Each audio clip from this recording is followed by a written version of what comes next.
couldn't find a better dog. You know what made you such a great dog is you loved us every day, no matter what. Welcome to Ms. Mojo, and today we're counting down our picks for the top 20 movie deaths that still hurt. I know now why you cry, but it's something I can never do. For this list, we're looking at the most tragic film passings that packed an unforgettably emotional punch. We're focusing exclusively on human deaths from live-action flicks, though, so while Mufasa and Marley's deaths destroyed us, you won't find them here. Plot points will be discussed, so beware of spoilers ahead. Which of these deaths are you still reeling from? Let us know in the comments below. Number 20. Lieutenant Nick Goose Bradshaw, Top Gun. Goose and Maverick are the best of pals. The two do practically everything together, like attending Top Gun and flying past the control tower and spooking their superior. It's the type of brotherly love that is often found in the military. I'll get a visual ID, Cougar, you hook 'em. Roger, and I'll clean 'em and fry 'em. But the military is dangerous. The two enter a flat spin during an exercise and eject, and while Maverick makes it to safety, Goose slams into the canopy at high speed. The impact kills him, and Maverick suffers intense survivor's guilt. The reactions to the death are just as upsetting as the event itself, with Maverick and Goose's family grieving in equal measure. His passing and legacy was then made into a major subplot in Top Gun Maverick, resulting in buckets of tears. Thank you for saving my life.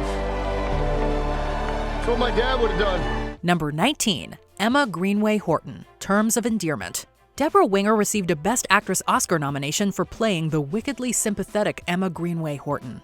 Emma has a fraught but ultimately loving relationship with her domineering mother, Aurora. And she remains close to Aurora as she goes through painful transitions in her personal life. And they get wonderful jobs. You can go right across the state to Colorado and have it. I don't know why I tell you anything. I mean, I seem to like you less and less, Mom. Not only is she cheated on, but she's eventually diagnosed with cancer at a relatively young age. Her mother is there to support her as she weakens from the sickness and eventually dies, and it all proves unbelievably difficult.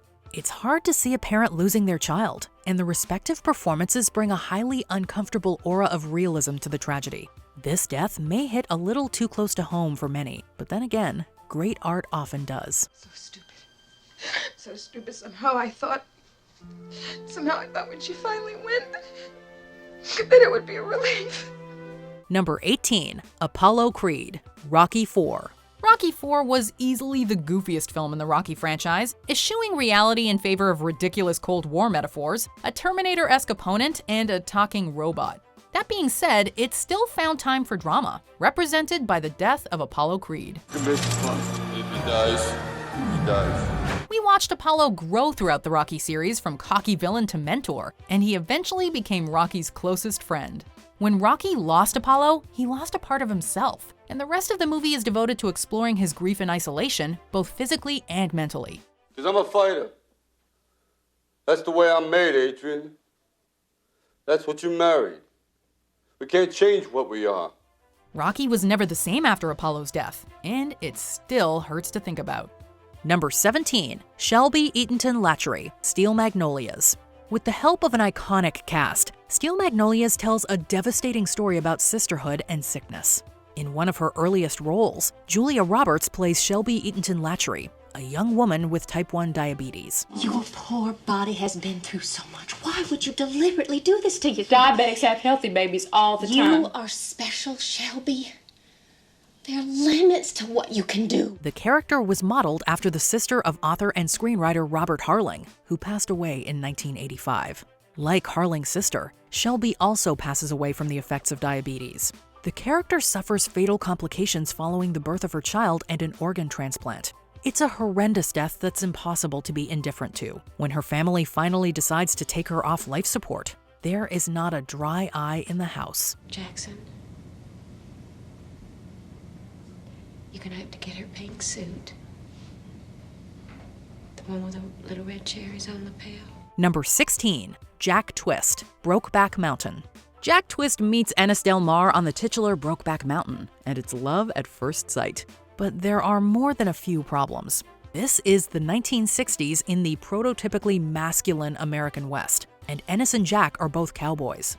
It's a flurry of obstacles that prevents them from openly embracing each other, and the resulting story is one of complete tragedy. I wish I knew how to quit you.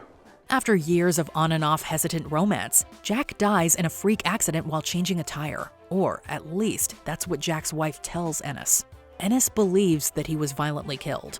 The ambiguity makes it all the more tragic, not only taking away Ennis's true love, but also preventing him from getting any real closure. He used to say he wanted his ashes scattered on Brokeback Mountain, but I wasn't sure where that was. Number 15, Maggie Fitzgerald, $1 Million Baby.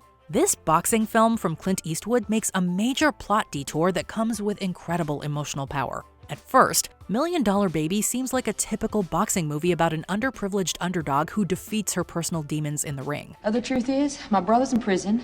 My sister cheats on welfare by pretending one of her babies is still alive. My dad is dead and my mama weighs 312 pounds. But a freak accident occurs during a title fight, and Maggie breaks her neck on a stool.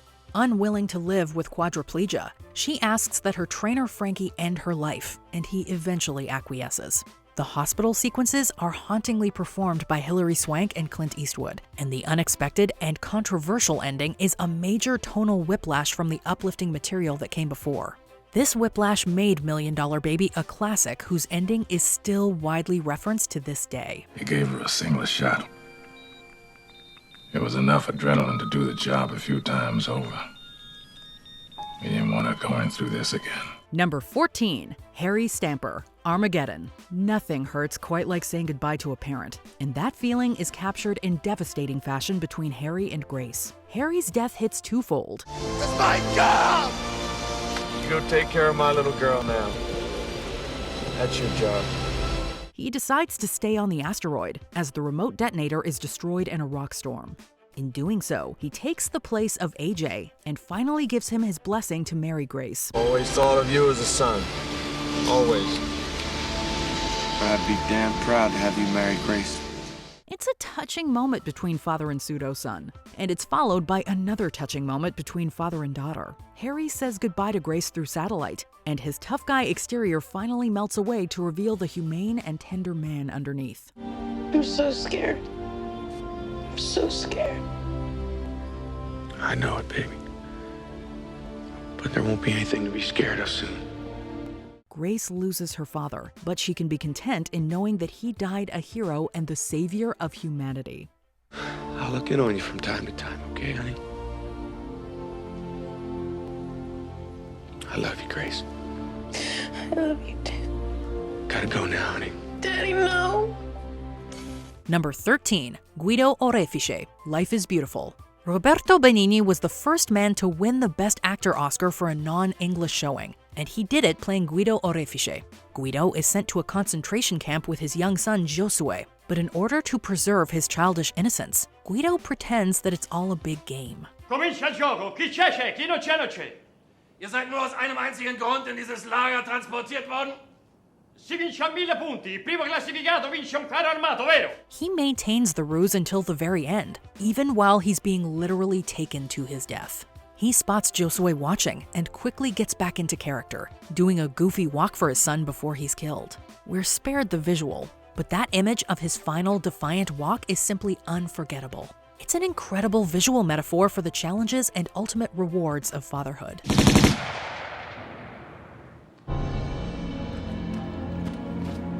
Number 12, Noah Calhoun and Allie Hamilton, The Notebook. This classic Nicholas Sparks story chronicles the bittersweet lives of Noah Calhoun and Allie Hamilton. It's your classic poor boy rich girl story, but with a twist. The core narrative is being told through flashbacks, and we eventually learn that it's being recounted by the elderly Noah to the now dementia-ridden Allie. You don't think it'll help?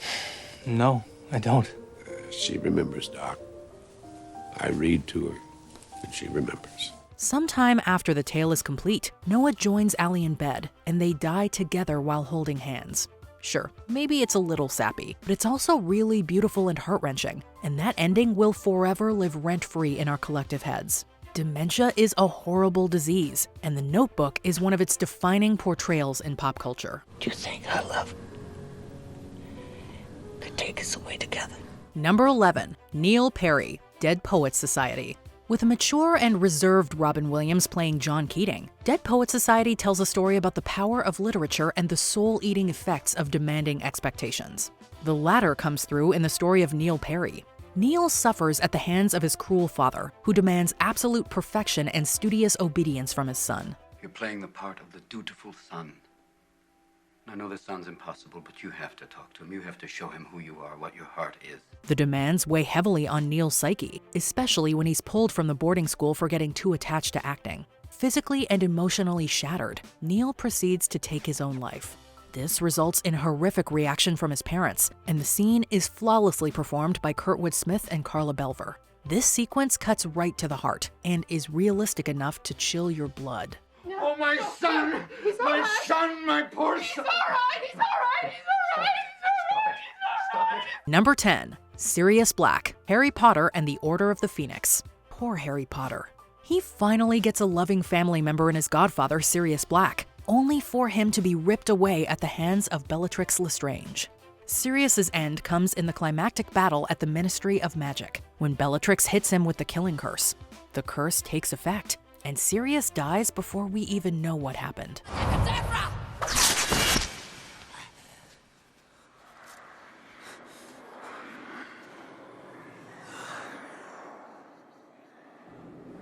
The confusion only adds to the tragedy, as we, like Harry, enter a state of shock.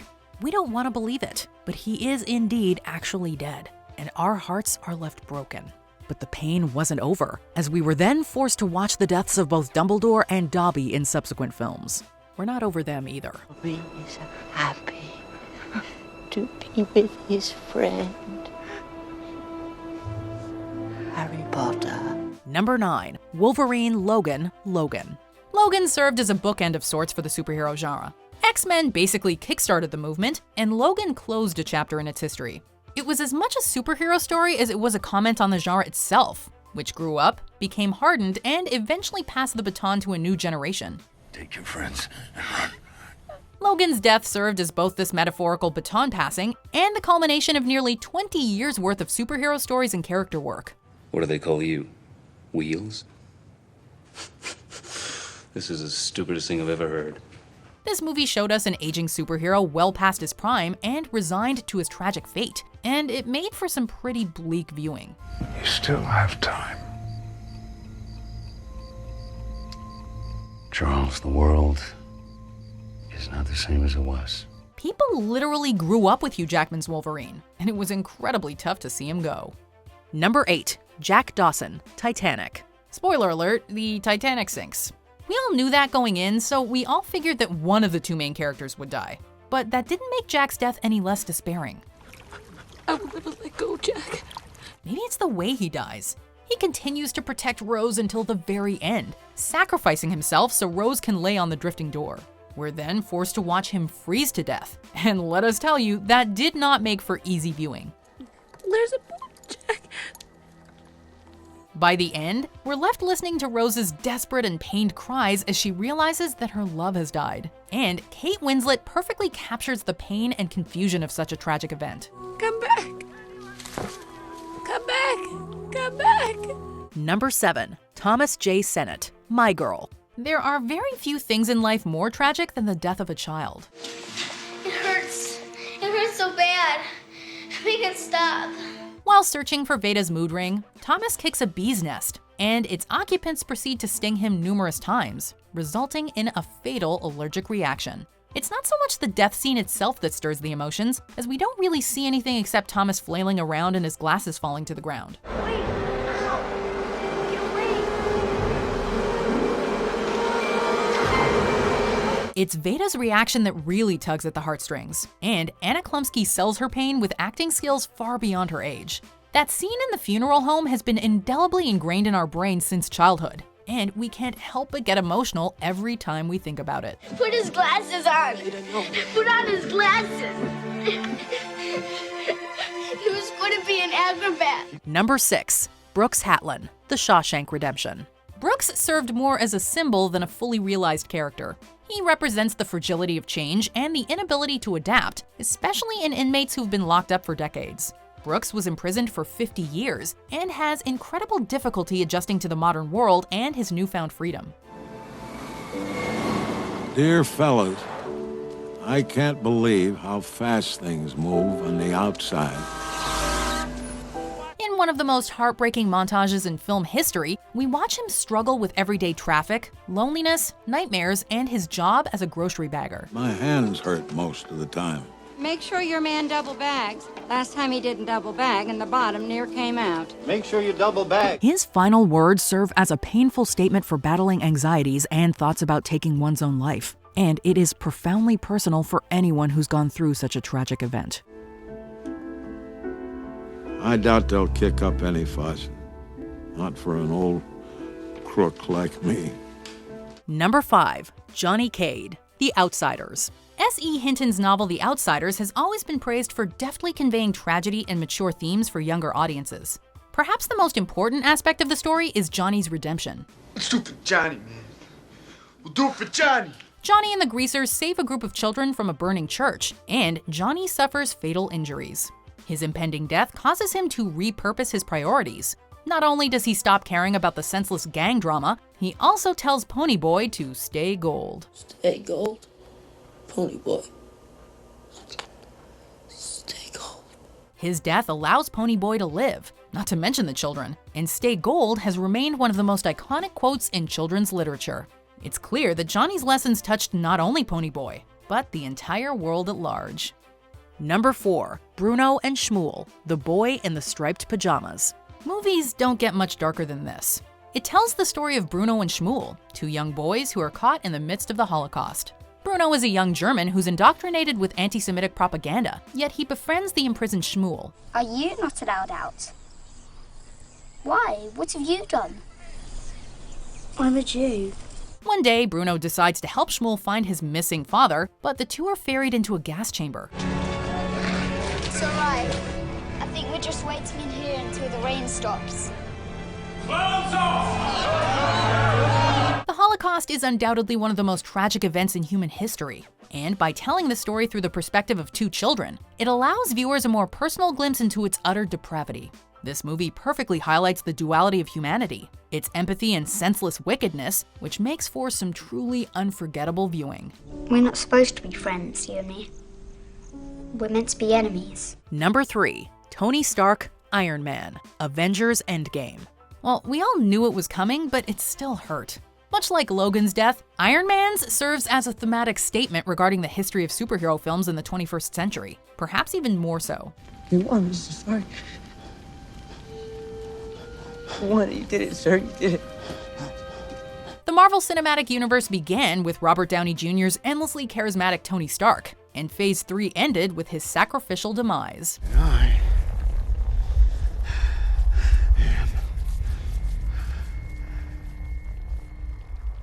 Iron Man.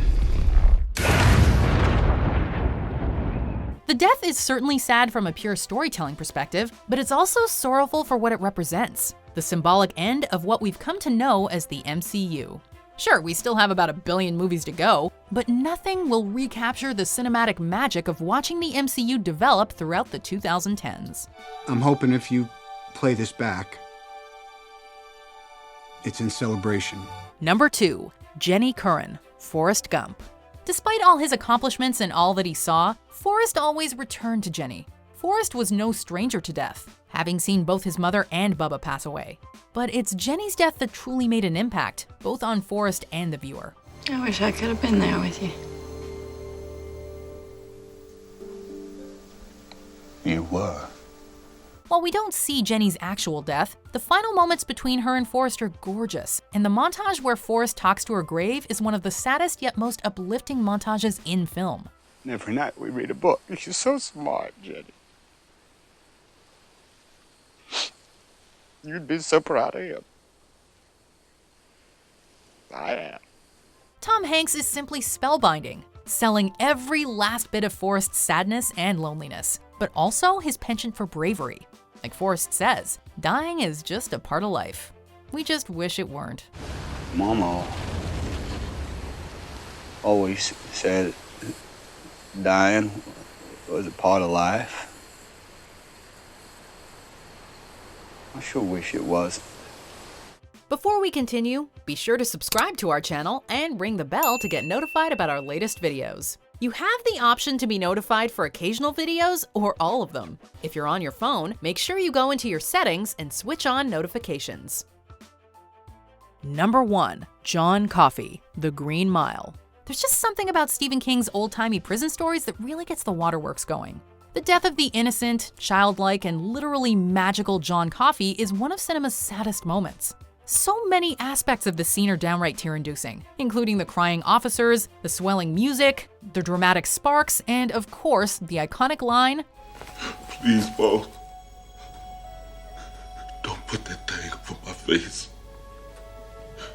Don't put me in the dark. I was afraid of the dark."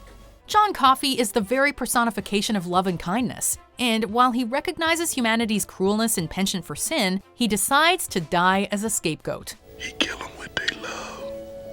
That's how it is every day, all over the world. Sound familiar?